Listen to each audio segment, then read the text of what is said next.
What's up guys, good morning, welcome back to my channel. আশা করি সবাই খুব ভালো আছেন, সুস্থ আছেন, আমিও খুব ভালো আছি। তবে আজকের গুড মর্নিংটা আমি আপনাদেরকে খুব তাড়াতাড়ি বলছি। ওটা বাজে বলুন তো 4টে। ইয়েস, আমি আজকে গুড মর্নিংটা আপনাদের 4টের সময় বলছি। সেটা কেন বলছি, কিসের জন্য বলছি, কী কারণে এত ভোরবার উঠেছি, কেন এত ভোরে উঠেছি, সব জানতে পারবেন চলতে চলতে। আমি এখন আপনাদের কিচ্ছু বলবো না। তো আমি এখন চা বিস্কুট খাচ্ছি, ওখানে বাবা রেডি হচ্ছে, হওয়ার পর আমি আর বাবা বেরোবো। কোথায় যাচ্ছি সেটা আপনারা আমাদের সাথে যেতে যেতে জানতে পারবেন। আমি এখন কিছু বলবো না। তো শুনুন, আমি স্নান টান করে নিয়েছি, চা বিস্কুটটা খেয়ে বেরোবো। হয়ে যা, আমি রেডিও হয়ে নিয়েছি, morning morning ready. So let's go, যাওয়া যাক। আপনারা চলুন আমাদের সাথে। চলো, এটা খেয়ে আমি বেরিয়ে গেছি রাস্তা, আর পুরো রাস্তা দেখুন ফাঁকা শুনশান, শুধু একটা বাইক আসছে, আমি, বাবা আর একজন ভ্যান কাকু ছাড়া আর কেউ নেই এখন রাস্তায়।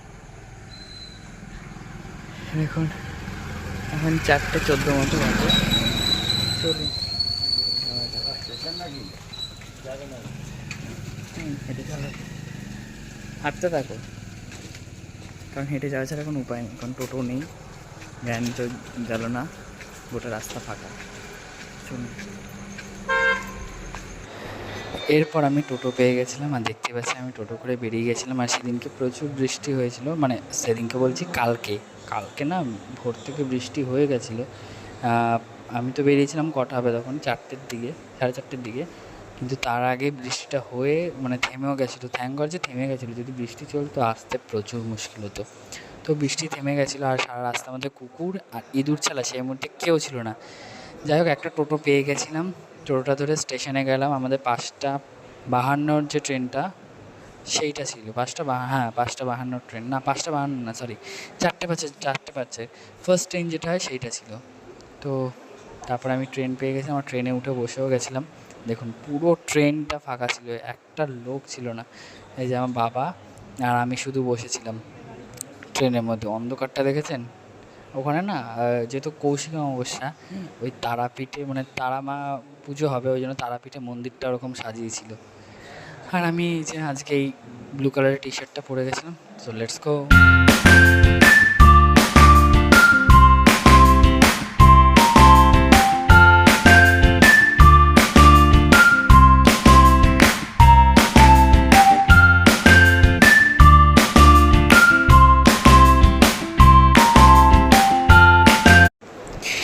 এরপর আমরা নেমে গেছিলাম স্টেশন থেকে টলিগঞ্জে, এবং ওখান থেকে অটো ধরে নিয়েছিলাম। এই যে, আর তখন আকাশটা মেঘলা মেঘলাই ছিল, খুব একটা রোদ্দুর ওঠেনি। ভালো হয়েছে যে রোদ্দুরটা ওঠেনি। এই যে আমি অটোতে বসে আছি, বাবাও ছিল সাথে। আর এত সকাল সকাল গেছি তো ঘুমও পাচ্ছিল চোখে খুব, যদিও আমি ট্রেনে ঘুমাতে ঘুমাতে গেছি, তবুও একটু তো ঘুম পায় বলুন, কারণ অত ভোরবেলা। এখন এখানেও বৃষ্টি হয়েছে, আমি ছিলাম মনে হয় তো এখানে হয়নি, শুধু নয়াটিতে হয়েছে। না, এসে আসার পর দেখছি যে না, এখানেও বৃষ্টি হয়েছে। তো আমি এখন টলিগঞ্জ স্টেশন থেকে যাব মেট্রো স্টেশনে, তারপরে ওখান থেকে একটুখানি আমরা যাচ্ছিলাম টেকনিশিয়ান স্টুডিওর ওখানে যাব। ওখান থেকে আবার আমাদের গাড়ি দেবে, দিয়ে আমরা আবার আসল স্পট যেখানে শ্যুট হবে সেইখানে যাব, শ্যুটিং স্পটে যাব। তো ওই কারণে আমরা অটো ধরে নিয়েছিলাম। আমার ঘুম পাচ্ছিল যেরকম, বাবারও ঘুম পাচ্ছিল সেরকম। মানে বুঝতে পারছেন ভোরবেলার ব্যাপার, একটু আধটু তো ঘুম পাবেই বলুন। So let's go.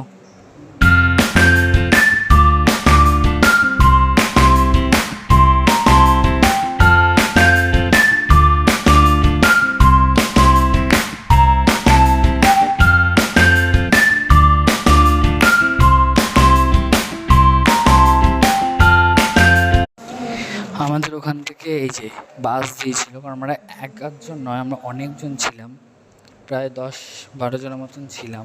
তো এই কারণে বাসটা দিয়েছিলাম, আমরা বাসে করেই যাচ্ছিলাম। দেখুন অনেকটা দূর ছিল, আমরা টালিগঞ্জ থেকে কৈখালি যাচ্ছিলাম, বুঝতে পারছেন তো কতটা দূর টালিগঞ্জ থেকে কৈখালি। 1 ঘন্টা মতো লেগেছিল আমাদের ওইখানে পৌঁছাতে। কৈখালী একটা স্কুল আছে, সেই স্কুলের মধ্যে শুটিংটা হচ্ছিল, যার নাম হচ্ছে কি ওয়ার্ল্ড স্কুল বলে, ভুলে গেছি। সে যাই হোক, ওই স্কুলটাতে আমাদের শুটিংটা হবে। তো ওই কারণে আমাদের এখান থেকে বাস যাওয়া হয়েছিল। আর বাসের মধ্যেও আমার খুব ঘুম পাচ্ছিল, চোখ টেনে নিয়ে আসলো। সেই 3টের সময় উঠেছি, ঘুম পাবে না তো কোথায় যাবে বলুন। আর এত ঠান্ডা হাওয়া আসছিল বাস দিয়ে, ওই জন্য মানে বাসের জানালাটা খোলা ছিল তো ঠান্ডা হাওয়াটা এত আসছিল, ওই কারণে আরও বেশি করে ঘুম পাচ্ছিল। তো পৌঁছে গেছি শুটিং স্পটে। আর জাস্ট ভিউটা দেখুন, এত ভালো লাগছে। স্কুলটার নেম হচ্ছে পৈলান ওয়ার্ল্ড স্কুল। এই যে স্কুলের পুরো ভিউটা দেখুন একবার, অসাম ভিউ। পিকনিক স্পটের জন্য না এই জায়গাটা, যদিও এটা পিকনিক স্পট নয়, এটা একটা স্কুল, তবে পিকনিক স্পটের জন্য এই জায়গাটা দারুণ। এত সুন্দর লাগছিল। একে তো মেঘলা মেঘলা ওয়েদার, তার মধ্যে হালকার উপর বৃষ্টি হয়ে গেছে, তার মধ্যে চারিপাশে এরকম এত বড় বড় গাছ, মানে দারুণ লাগছিল। এই দেখুন। আর মাঝ শুটিংয়ের মধ্যে, মানে শুটিং শেষ হয়নি আর এত ঝমঝম করে বৃষ্টি নেমেছিল, প্রচুর ঝমঝম করে বৃষ্টি হচ্ছিল, মানে ব্যাপক জোরে বৃষ্টি হয়েছিল। দেখতে পাচ্ছেন তো এখানে জল হয়েছিল, এমনকি পিছনের দিকে জল জমে গেছিলো। আর ওই যে মাঠটা দেখতে পাচ্ছেন সামনে, ওইখানে পর্যন্ত জল জমে গেছিলো, এই দেখুন।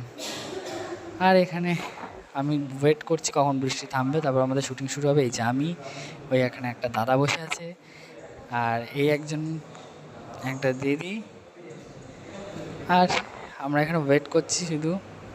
দিদিটা প্রথমে বুঝতে পারছি না যে ব্যাপারটা কী চলছে, পরে বললাম যে আমি ব্লগার, ব্লগিংও করি। তো আর এখানে আমরা যে শুটিংটা শেষ হয়ে গেছিলো, একটু মানে ব্রেক দিয়েছিল, তো এখানে আমরা বসেছিলাম। বসে দিদি তেঁতুল মাখা নিয়ে এসেছিলো, তো ওই তেঁতুল মাখা খাচ্ছিলো দিদি বসে বসে। আমরা এখানে বসে বসে ওয়েট করছিলাম যে কখন আমাদের প্যাক আপ হবে, কারণ অলরেডি তখন 5:30টার উপরে বেজে গেছিলো, বুঝলেন তো।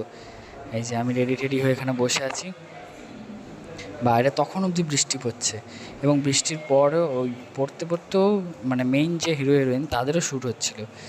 এবার এই যে সিরিয়ালে শ্যুট হচ্ছে সেটা হচ্ছে এসআইটি বেঙ্গল। ফাইনালি দেখা হয়ে গেছে। আর দেখার পর আমি অটো পেয়ে গেছিলাম, ওখান থেকে অটো করে টালিগঞ্জ স্টেশনের দিকে যাচ্ছিলাম। টালিগঞ্জ স্টেশন থেকে ট্রেন ধরে শিয়ালদা যাব, দেন শিয়ালদা থেকে হচ্ছে গিয়ে ট্রেন ধরে নৈহাটি। আর বৃষ্টিতে তো অবস্থা দেখুন, সারা জায়গাটার রাস্তাটার অবস্থা পুরো ভিজা হয়ে গেছিলো। তাও ভালো অটোটা পেয়ে গেছি। ওয়েট করতে যদি অটোর জন্য ওয়েট করতে হতো তাহলে আজকে শিওর ছিল যে ট্রেন লেট হতো, বুঝলেন তো। তারপর আমরা ট্রেন পেয়ে গেছিলাম, ফাইনালি ট্রেনে বসেও গেছিলাম। এই যে আমার বাবা আর আমি টলিগঞ্জ থেকে ট্রেন ধরে নিয়েছিলাম, এটা শিয়ালদা অব্দি যাবো। দেখতে পাচ্ছেন পুরো অন্ধকার বাইরেটা। এই যে আমি বসে রয়েছি, গরমও লাগছিল, কে বলবে যে বৃষ্টি হয়েছে, বেশ গরম লাগছিলো তখন। আসলে তাড়াহুড়ো করে বেরিয়ে এসেছি তো, ওই কারণে গরমটা আরও বেশি লাগছিলো। তো এই যে এখানে আমি বসে আছি, আর এই যে আমার বাবা বসে আছে, আর আমরা শুধু ওয়েট করছি কখন ট্রেনটা শিয়ালদা যাবে, শিয়ালদা থেকে কখন ট্রেন ধরবো, আর তারপরে যাব বাড়ি। তো আমি নৈহাটি নেমে গেছিলাম, আর নৈহাটি থেকে মানে স্টেশন থেকে টোটো ধরে নিয়েছিলাম। টোটো ধরে ডিরেক্ট বাড়ির পথে রওনা দিয়ে দিয়েছিলাম, দেখতে পাচ্ছেন। পরে আর তারপরে নৈহাটি স্টেশনে নামার পর দেখি এখানেও বৃষ্টি, অনবরত বৃষ্টি হয়েই যাচ্ছে, থামার কোনো নামগন্ধ নেই, বৃষ্টি পড়েই যাচ্ছিল, দেখতে পাচ্ছেন। আমি ছাতাটা যেন বের করে হাতে নিয়ে নিয়েছিলাম, মানে চিটির পিটির করে পড়েই যাচ্ছিল। মাঝে মাঝে একটু জোর হচ্ছিল, আবার মাঝে মাঝে অল্প হচ্ছিল বৃষ্টিটা। এই দেখুন রাস্তাঘাট ফাঁকা হয়ে গেছিলো আমাদের আস্তে আস্তে, না প্রায় 10টা বেজে গেছিলো, অনেক দোকানপাট বন্ধ হয়ে গেছিলো। এই দেখুন এপাশে আমার বাবা বসে আছে ছাতা নিয়ে। চলুন হ্যাঁ বাড়ির দিকে যাই, তারপর আপনাদের সাথে কথা হচ্ছে।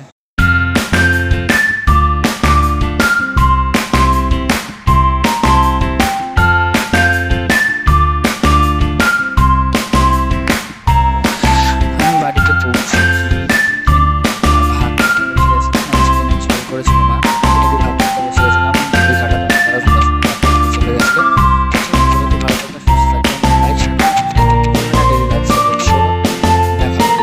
ব্লগে, ততক্ষণের জন্য সবাইকে টাটা।